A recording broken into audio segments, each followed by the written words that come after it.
Well, thank you, Mr. President, First Lady, King Abdullah of Jordan, Norm, distinguished guests.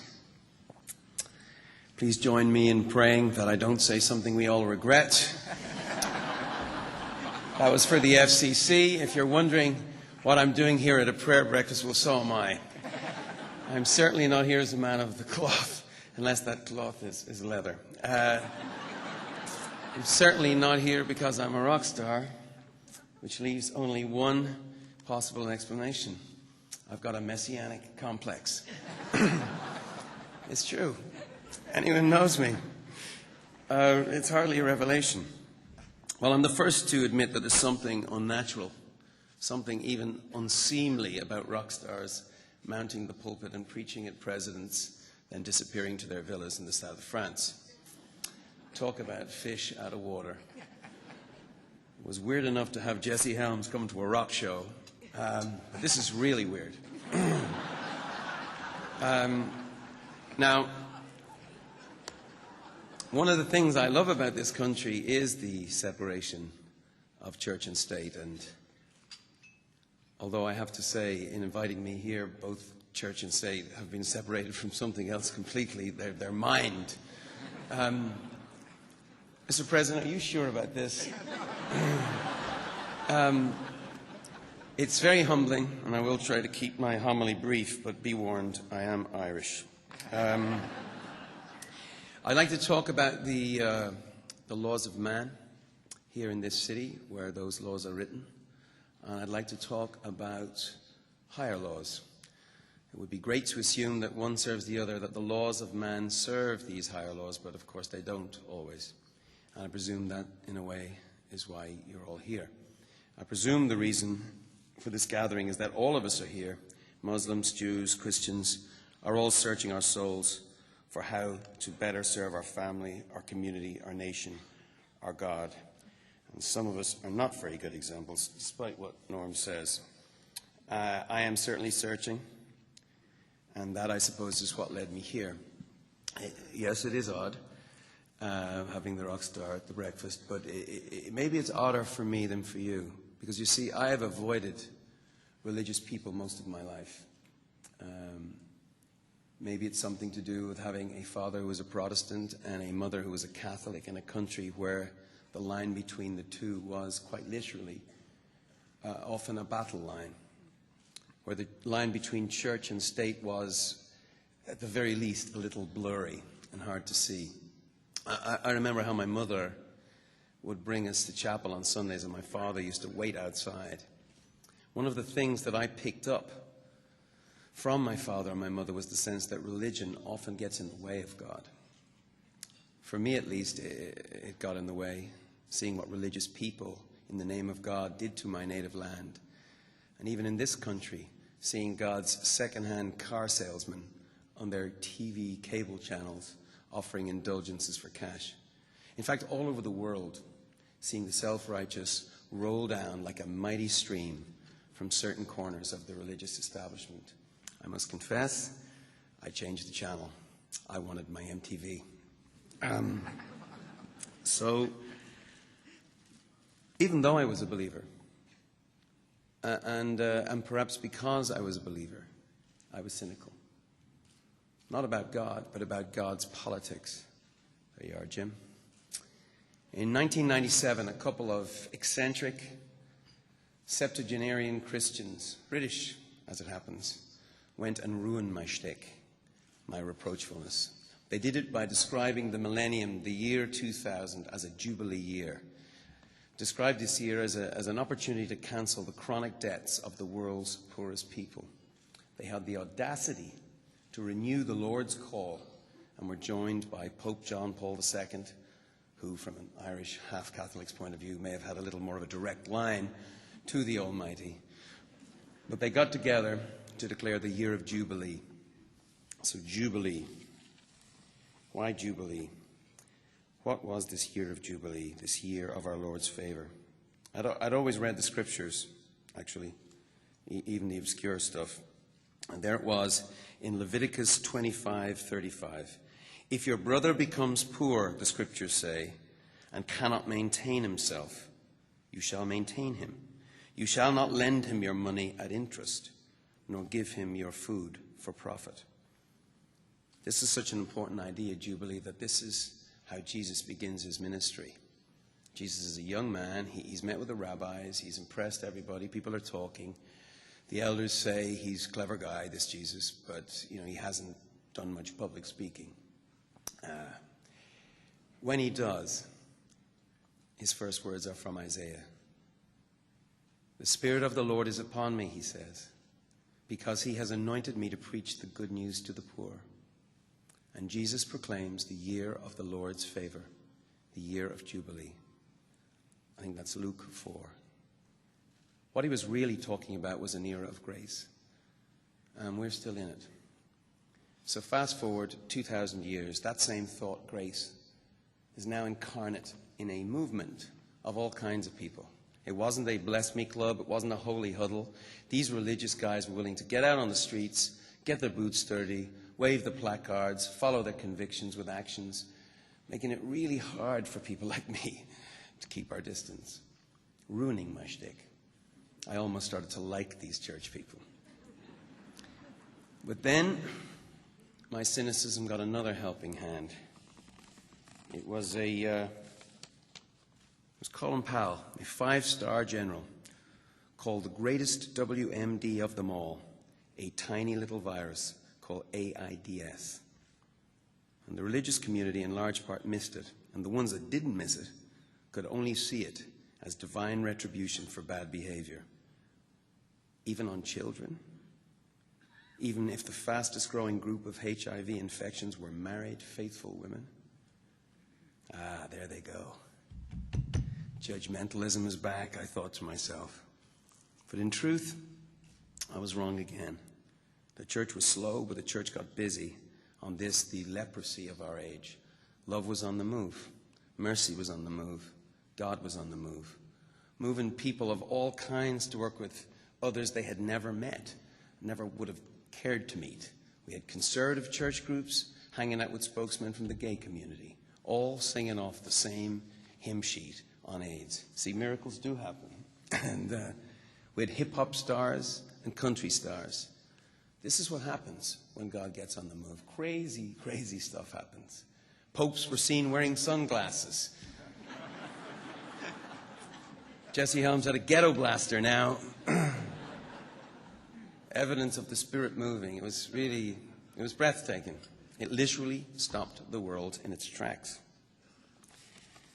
When churches start demonstrating on debt, governments listened and acted. When churches started organizing, petitioning, and even that most unholy of acts today, God forbid, lobbying on AIDS and global health, governments listened and acted. I'm here today in all humility to say, you changed minds, you changed policy, and you changed the world. So thank you.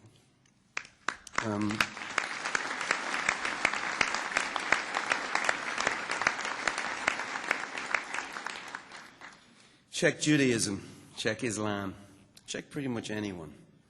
I mean, God may well be with us in our mansions on the hill. I hope so.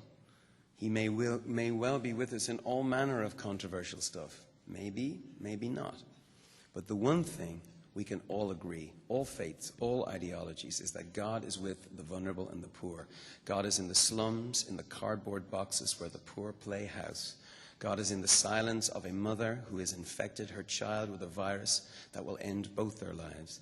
God is in the cries heard under the rubble of war. God is in the debris of wasted opportunity and lives. And God is with us if we are with them.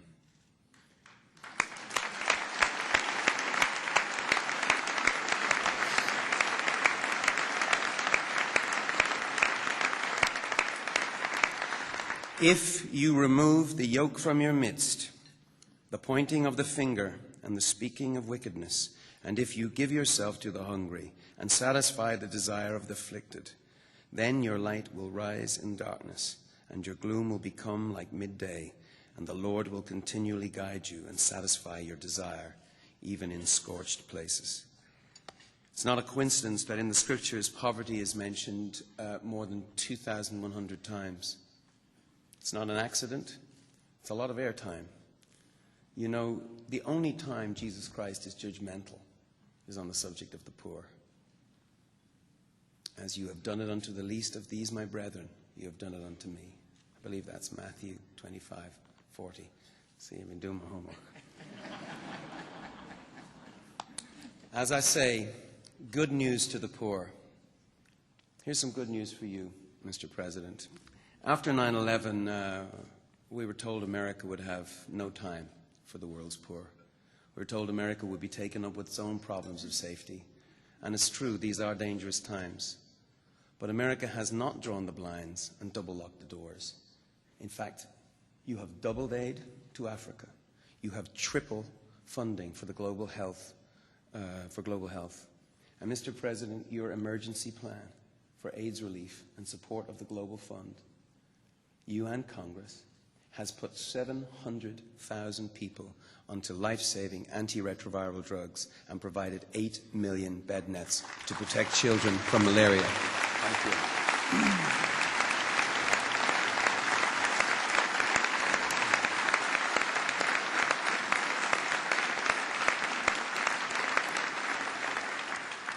Outstanding human achievements. Counterintuitive, I think you'll admit, but historic. You should be very, very proud. But here's the bad news. There's so much more to do.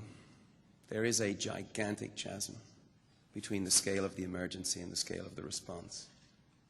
And finally, getting to higher levels, higher callings. This is not about charity in the end, is it? It's about justice. The good news yet to come. I just want to repeat that. This is not about charity, it's about justice. And that's too bad, because we're good at charity. Americans, Irish people are good at charity. We like to give, and we give a lot, even those who can't afford it. But justice is a higher standard. Africa makes a fool of our idea of justice. It makes a farce of our idea of equality. It mocks our pieties, it doubts our concern, and it questions our commitment. 6,500 Africans are still dying every day of a preventable, treatable disease. For lack of drugs we can buy in any drugstore. This is not about charity. This is about justice and equality. Because there's no way we can look at what's happening in Africa and, if we're honest, conclude that deep down we would let it happen anywhere else. If we really accepted that Africans are equal to us. I say that humbled in the company of a man with an African father. Look what happened in Southeast Asia with the tsunami. 150,000 lives lost to the greatest misnomer of all misnomers, Mother Nature. Well, in Africa, 150,000 lives are lost every month. A tsunami every month. And it's a completely avoidable catastrophe. It's annoying, but justice and equality are mates, aren't they? Justice always wants to hang out with equality, and equality is a real pain in the ass. Seriously. I mean, you think of these Jewish sheep herders going to meet with the Pharaoh, mud on their shoes, and the Pharaoh goes, equal. And they say, yeah, that's what it says here in the book here. We're all made in the image of God, sir. Eventually the Pharaoh says, look, I can accept that. I mean, I can accept the Jews, but not the blacks. I mean, not the women, not the gays, not the Irish. No way. So on we go with the journey of equality. On we go in the pursuit of justice. We hear that call in the One campaign, a growing movement of more than 2 million Americans. 5 million by the next election, I can promise you. United in the belief that where you live should no longer determine whether you live. We hear that call even more powerfully today when we mourn the loss of Coretta Scott King, mother of a movement for equality, one that changed the world but is only really getting started. Because these issues are as alive as they ever were. They just change shape and they cross the seas. Preventing the poorest of the poor from selling their products while we sing the virtues of the free market, that's not charity, that's a justice issue. Holding children to ransom for the debts of their grandparents, that's not charity, that's a justice issue. Withholding life-saving medicines out of deference to the office of patents, well, that's not charity. To me, that's a justice issue. And while the law is what we say it is, God is not silent on the subject. That's why I say there's laws of the land, and then there's a higher standard. And we can hire experts to write them so they benefit us, these laws. So that they say it's okay to protect our agriculture, but it's not okay for African farmers to protect their agriculture, to earn a living. As the laws of men are written, that's what they say. But God will not accept that. Mine won't. Will yours? I closed this morning on a very thin ice, probably. This is a dangerous idea I've put on the table here. My God versus your God, their God versus our God versus no God. It's very easy in these times to see religion as a force for division rather than unity. And this is a town, Washington, that knows something of division. But the reason I'm here, and the reason I keep coming back to Washington, is because this is a town that is proving it can come together on behalf of what the Scriptures call the least of these. It's not a Republican idea. It's not a Democratic idea. It's not even, with all due respect, an American idea. Nor is it unique to any one faith. Do unto others as you would have them do to you. Jesus says that. Righteousness is this, that one should give away wealth out of love for him to the near of kin and to the orphans and the needy and the wayfarer and the beggars and for the emancipation of the captives. The Quran says that. Thus saith the Lord, bring the homeless poor into the house. When you see the naked, cover him. Then your light will break out. Then your light will be like the dawn, and your recovery will be speedily and spring forth. Then the Lord will be your rear guard. The Jewish scripture says that. It's Isaiah 58 again. It's a very powerful incentive. The Lord will watch your back. Sounds like a good deal to me, especially right now. Right? The Lord will watch your back. You like that? Okay.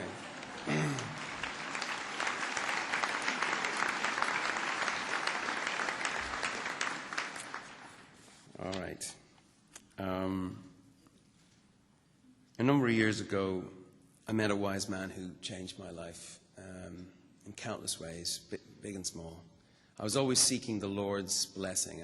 I'd be saying, look, I've got a new song. Would you look after? I have a family. I'm going away on tour. Please look after them. I have this crazy idea. Could I have a blessing on it? And this wise man asked me to stop. He said, stop asking God to bless what you're doing. Get involved in what God is doing, because it's already blessed.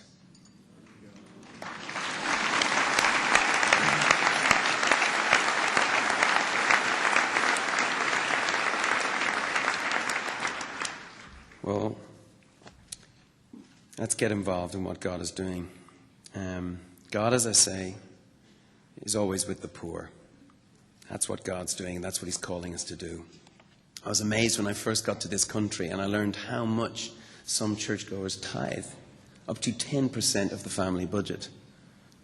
I mean, I don't know how does that compare with the federal budget, the budget for the entire American family?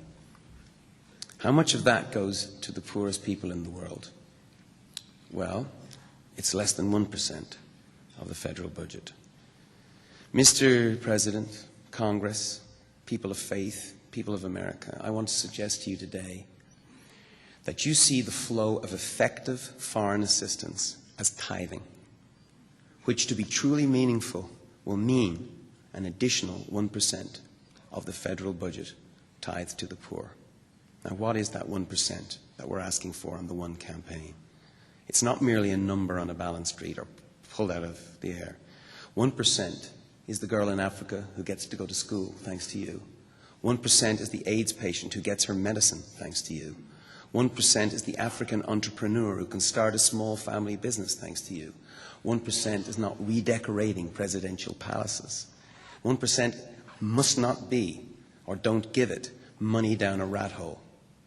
This 1% is digging water holes to provide clean water, like I saw with Bill Frist there in, where was it? Uganda. Okay, that's what we're asking for.